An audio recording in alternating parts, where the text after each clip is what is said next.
Vous réécouterez ça chez vous au calme. Bonjour. C'est moi Orson Welles. J'aime pas trop les voleurs et les fils de pute. Salut c'est Nos Ciné, votre rendez-vous avec le cinéma dans une configuration un peu spéciale puisque nous sommes en public au Club de l'Étoile où on s'apprête à se délecter de la nouvelle version de Terminator 2 restaurée, convertie en 3D, et oui.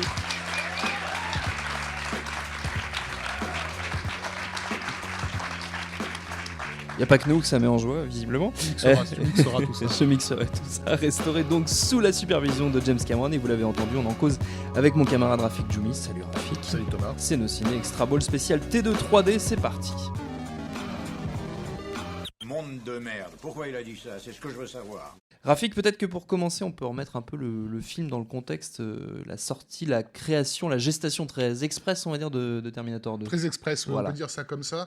C'est un film qui va devenir un prototype, en fait. On l'a peut-être oublié, comme c'est souvent le cas avec les succès gigantesques, que c'est un coup de poker au moment où il est lancé. Puisque le premier Terminator avait été un succès surprise, qui était produit par une boîte qui s'appelait Hemdel, distribuée par Orion. Et Hemdel, c'était des gars qui étaient spécialisés plutôt dans des films un peu cheap, d'exploitation, et ils n'ont jamais compris ce qu'ils avaient... Ce qui s'était passé. Ce qui s'était passé, voilà. Déjà, ils y croyaient pas des masses. Quand Terminator, donc... Le premier est sorti en salle et que très vite le succès était évident.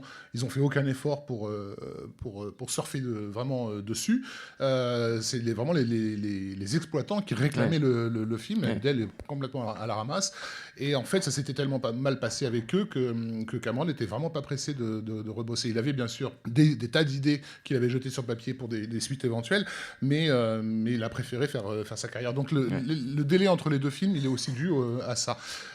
Ce qui s'est passé, en fait, c'est que Arnold Schwarzenegger a, lui, passé son temps à demander quand est-ce qu'on en fait un, et il avait bossé avec le producteur Mario Kassar sur le film Total Recall. Mario Kassar, c'est un type dont la fortune sa boîte s'appelait Carolco, et sa grosse fortune s'était faite avec Rambo 2 qui était scénarisé par James Cameron, voilà. Je te laisse le dire, parce que les gens dans le public voilà. le disent aussi. Mais... Et donc, durant la sortie de Total Recall, et vu l'énorme succès que c'était, où vraiment, là, définitivement, le prestige de superstar de Schwarzy, capable de lancer un film sur un premier week-end, était complètement assuré. Kassar s'est dit, il y a vraiment un truc à jouer. Par contre, ça va me coûter très, très, très cher. Forcément. Et donc, il a fait un coup de poker. Il a emprunté tout l'argent qu'il pouvait et il a réglé tous les droits au niveau de Hemdel. Il leur a pris tout le bébé. Il a réglé les droits au niveau de Galen Hurd, qui était l'ex-femme de James Cameron et productrice du premier Terminator. Et donc, il a proposé ces salaires mirobolants à la fois Arnold, je crois que c'était 15 millions pour Arnold et 6 millions pour James Cameron. En gros, il avait dépensé 30 millions de dollars, il avait même pas de scénario. Oui. Quoi. Mais déjà, c'était posé sur la table. Et avant même dès que la news est arrivée dans le tout Hollywood, les gens se sont dit, il est fou. À 30 millions, pour pouvoir faire un film, il va avoir besoin d'au moins 70 millions. Et 70 millions, c'est ce que le premier film a fait au box-office. Ouais. Et à l'époque, les suites faisaient moitié moins que les films originaux. C'était un temps différent. Voilà. Donc c'était effectivement de la part de Kassar un gigantesque coup de poker, mais qui avait un prix. C'est qu'il ne pouvait pas attendre indéfiniment. Cet argent, il fallait qu'il le rembourse très très vite. Et donc, là, on est fin 89, à toute fin 89, au moment où Cameron dit « Ok, banco, on y va ». Et Kassar, donc, de lui dire « Ok, donc la sortie du film sera le 4 juillet 1991 ». Donc, en gros, on est déjà en retard. C'est un an et demi avant la sortie.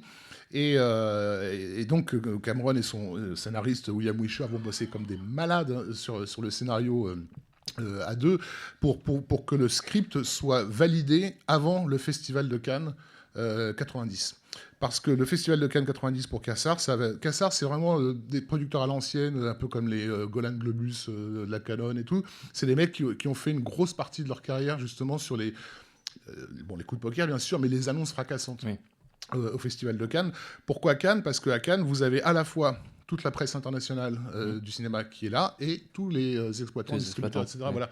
Et donc, tu peux à la fois faire parler de ton projet et faire les préachats. Commencer à le vendre. Voilà. Donc, il me faut le scénario avant Cannes, qu'on arrive là-bas, qu'on annonce le film et que tous les acheteurs mondiaux me payent, quoi, et que j'ai cet argent pour rembourser. Voilà, on va pas demander à qui l'emprunter, mais peut-être pas des banques.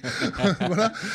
Des gens qui ont des méthodes cas, de recouvrement assez violentes. Il est très important que ces gens retrouvent leur argent très vite. Et donc voilà, Cameron et Wisher vont vraiment bosser comme des fous. Et l'anecdote veut que Cameron ait imprimé les dernières pages, les 25 dernières pages du script, alors que la limousine l'attendait en bas de chez lui pour l'emmener à l'aéroport. Et il arrive dans l'avion et Arnold a eu le voyage en avion pour lire le scénario. C'est-à-dire que vraiment, c'était de l'approbation de toute dernière minute. Et donc, déjà, cet état de panique-là, au mois de mai 90, il annonce un petit peu comment le film va se faire. Voilà.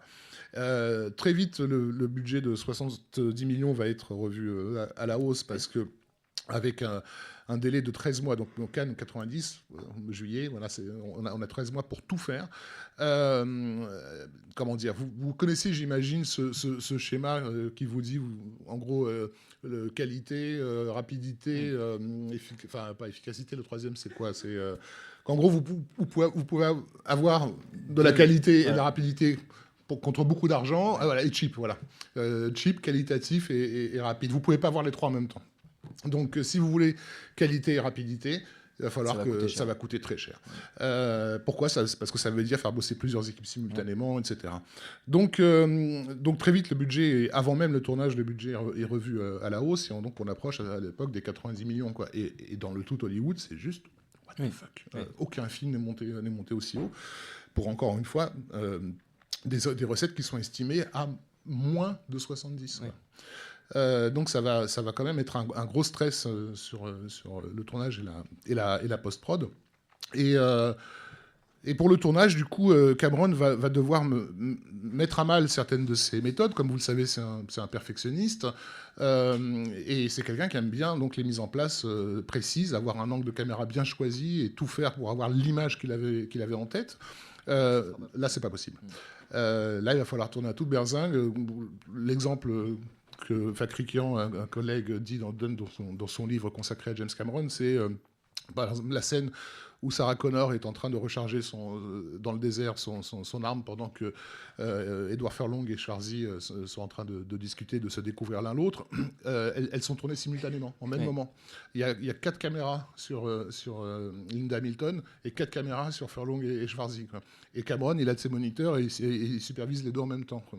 Donc voilà, rien que pour ça, c'est aux antipodes de sa méthode de travail habituelle. Complètement. Ouais. Et c'est ce qui donne au film aussi son cachet visuel un peu particulier, qui n'est pas tout à fait celui d'Abyss ou des films suivants. Qui n'est pas dans les canons de Cameron habituels. Voilà, où il y a beaucoup plus de longues focales qu'à l'accoutumée, beaucoup plus de panneaux rapides, etc. C'est parce qu'en fait, il y avait un maximum d'angles qui avaient été sécurisés, considérant aussi, bien sûr, que c'est un film qui est bourré de cascades, etc., où généralement les cascades, on les tourne à plusieurs caméras.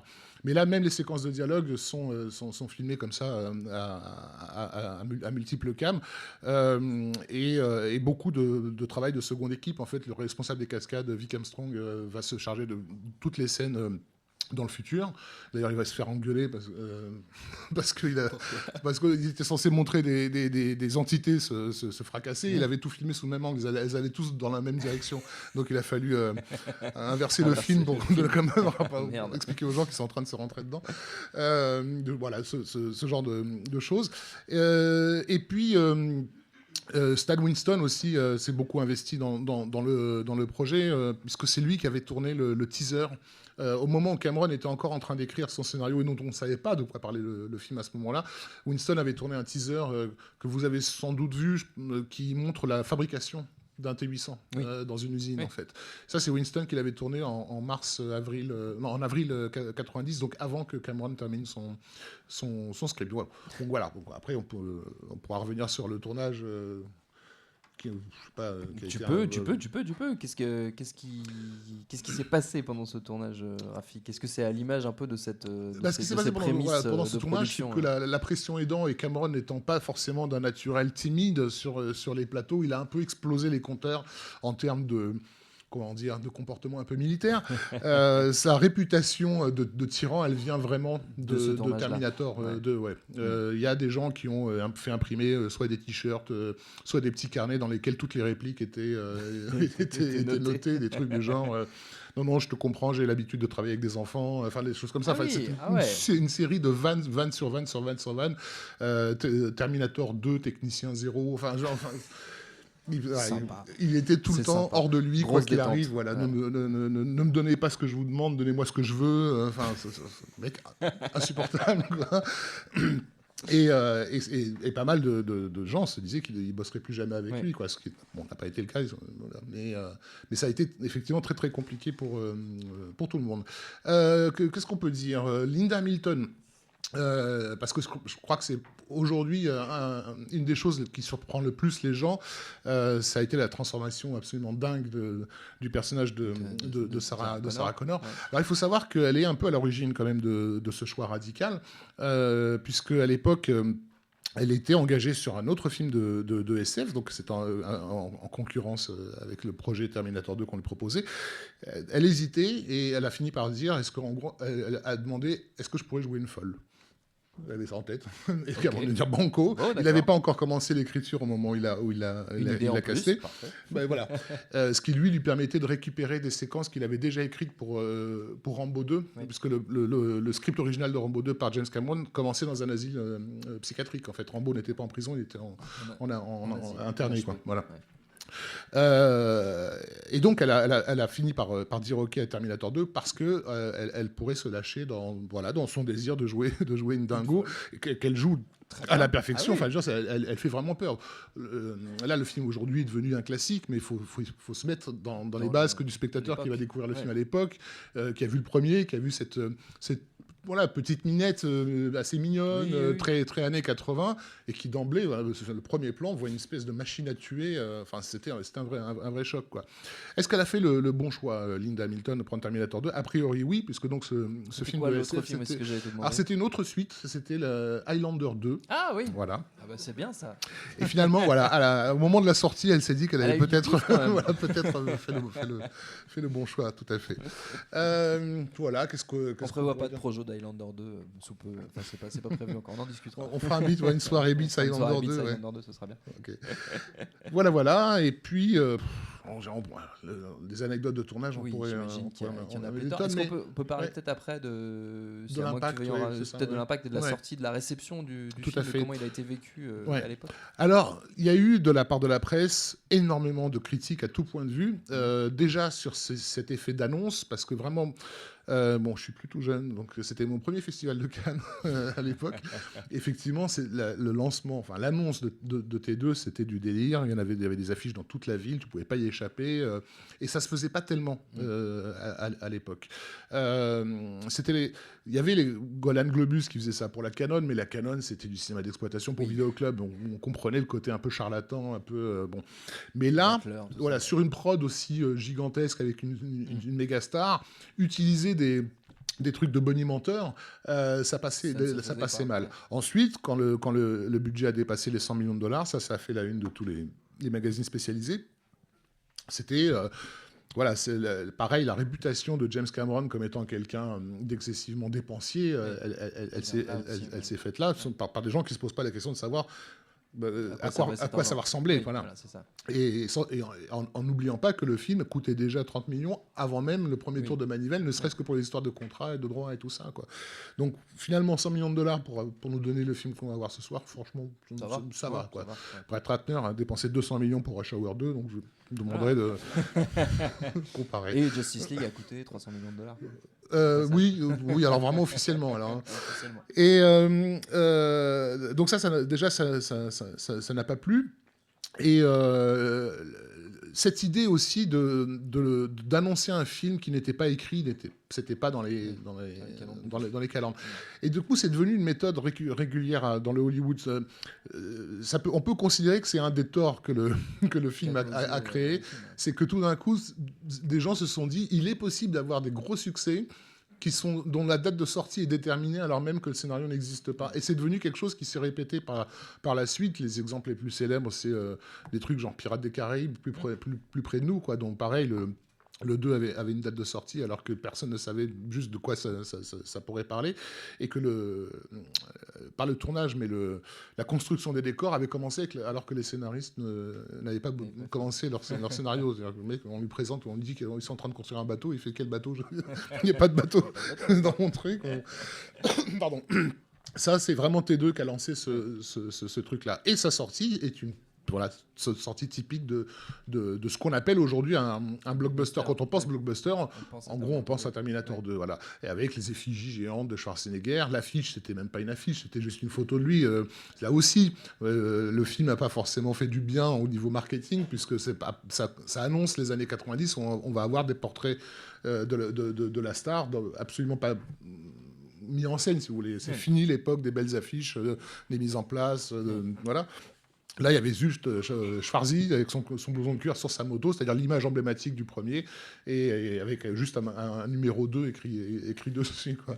Donc tout ce qu'un film comme Last Action Hero met un peu en ironie, voilà, T2 a été l'initiateur de cet Hollywood-là, en fait, de cet Hollywood des années 90. Et côté presse, comment le film a été vécu par la critique au moment de sa sortie ? Mi-figue, mi-raisin, évidemment. En tant que film d'action, on peut pas, il n'a pas été accueilli comme extrêmement prestigieux, mais il était tellement spectaculaire que c'était difficile de ne pas reconnaître qu'au moins sur ce contrat-là avec le public était rempli. Ouais. La bande-annonce aussi, par rapport aux mauvaises tendances que le film a créées, c'était, moi dans mon souvenir, c'est la première fois qu'on voyait une bande-annonce qui nous racontait tout le film. Et c'était très surprenant, parce que les gens dans la salle se disaient, mais pourquoi je vais aller voir ? Pourquoi je vais aller voir ? J'ai l'impression d'avoir tout vu, quoi. Alors qu'en réalité, il y a beaucoup d'autres choses à voir. Voir le spectacle dans sa continuité, c'est autre chose. Il y avait aussi le T-1000, hein. Il ne faut pas oublier que c'était la première créature synthétique. Alors, il y avait ça déjà dans Abyss, qui avait été un beat, donc beaucoup de gens ne l'avaient pas vu. Mais vraiment, l'image de synthèse a tout d'un coup fait son apparition comme étant comme ouvrant absolument tous les possibles. C'était une idée que Cameron avait déjà pour le premier. Hein, parce que dans le premier, il voulait 2 Terminators, un premier qui se faisait tuer à la moitié du film, et Skynet renvoyait un deuxième plus perfectionné qui était le T-1000. Mais évidemment, en 82-83. Essayer de faire un truc comme ça, c'était un peu plus compliqué. Et ça restait compliqué en 91, puisque donc ILM, que James Cameron avait surnommé I Love Money, le T-1000 a coûté 6 millions quand même. Ah oui. Ouais. Pour, je sais plus, 40 secondes, je crois, ou 46 secondes de transformation dans le film. Donc voilà, c'est un film, un blockbuster emblématique, extraordinaire, mais qui a finalement initié beaucoup de mauvaises choses à Hollywood, parce que tout le monde n'est pas James Cameron. Voilà. Non, c'est sûr. Est-ce qu'on peut dire un mot de cette nouvelle version qui est validée donc, par Cameron, un petit peu des motivations qu'il y a derrière, parce que c'est finalement pas si courant que ça d'avoir un réalisateur qui valide à ce point-là. Au niveau de l'image du film, il y a souvent eu des malentendus. Par exemple, c'est un film qui a été tourné en Super 35. Alors j'essaie d'expliquer ça rapidement. Avant, dans les années 80, les films qui étaient tournés en cinémascope étaient charcutés pour passer à la télévision. On coupait les 2 tiers de l'image pour obtenir un carré au milieu. Bon, c'était absolument horrible pour les cinéastes, en tout cas ceux qui tiennent justement à leur cadre. Et Cameron ne voulait pas de ça. Donc la solution, c'était de tourner en Super 35, qui est en fait un format presque carré. Voilà, mais un peu plus large que le 35 mm habituel. Et donc, on passe le film en salle avec des caches. Donc vous avez le film en scope, en salle, le cadrage auquel le réalisateur a pensé, puisque sur les caméras, ils ont des viseurs qui leur permettent de cadrer comme ça. Et quand ça passe à la télé, on retire les caches. Donc en fait, le public de la télévision avait d'une certaine façon plus d'images qu'en salle. Du coup, le cadre était moche, mais au moins on ne perdait pas des informations. Oui. Et quand il s'est agi de sortir le film en VHS et en laserdisc, le laserdisc, c'était un support pour cinéphiles, et les cinéphiles voulaient les films au format. Et donc, il y avait une version cinémascope de Terminator 2, mais aussi une version Super 35 en plein écran. Et la version plein écran était validée par Cameron et pas l'autre. Pas la scope. Et à l'époque, il y avait eu un débat inter-cinéphile, genre, enfin, il est con, Cameron, ou quoi? On se bat pour essayer d'avoir les formes à respecter, et lui, il nous dit, non, achetez ma version plein cadre. Et ça se défendait pour lui, parce que, pardon, sur du cinémascope, vous avez le visage de Linda Hamilton qui est coté comme ça, comment dire, et que vous allez agrandir sur votre télé et vous allez avoir un truc mal défini en fait. Oui. Vous perdez de la définition dans l'image. Alors que sur le Laserdisc, vous avez le même plan, vous l'avez aussi, mais vous pouvez lire toutes les expressions sur son visage. L'image est plus fine. Donc il se battait un peu au niveau du problème de définition. Et comme c'était tourné en Super 35 et que le film se passe à Los Angeles avec un ciel très particulier et tout ça, et que donc en salle il était passé avec des caches, et donc c'est comme si on grossissait l'image d'une certaine façon, l'image avait un côté un peu granuleux. Oui. Et donc l'enjeu de cette restauration 3D, ça a été aussi d'atténuer ce grain excessif sans non plus lisser, comme ça a été le cas sur pas mal de films qui ont été un peu trop lavés, on va dire. Je pense à Predator notamment, qui est regardable tellement maintenant ils sortent tous d'un magazine de mode. Mais là, le film que vous allez voir, c'est une image dont le public des années 2010 est un peu plus coutumier, en fait. Donc, je pense que le film vous apparaîtra comme assez contemporain en termes de teinte d'image. Voilà. On va juger ça sur pièce. Merci beaucoup, Merci Rafik. beaucoup Merci à tous. David à la technique. Merci au Club de l'Étoile pour l'accueil.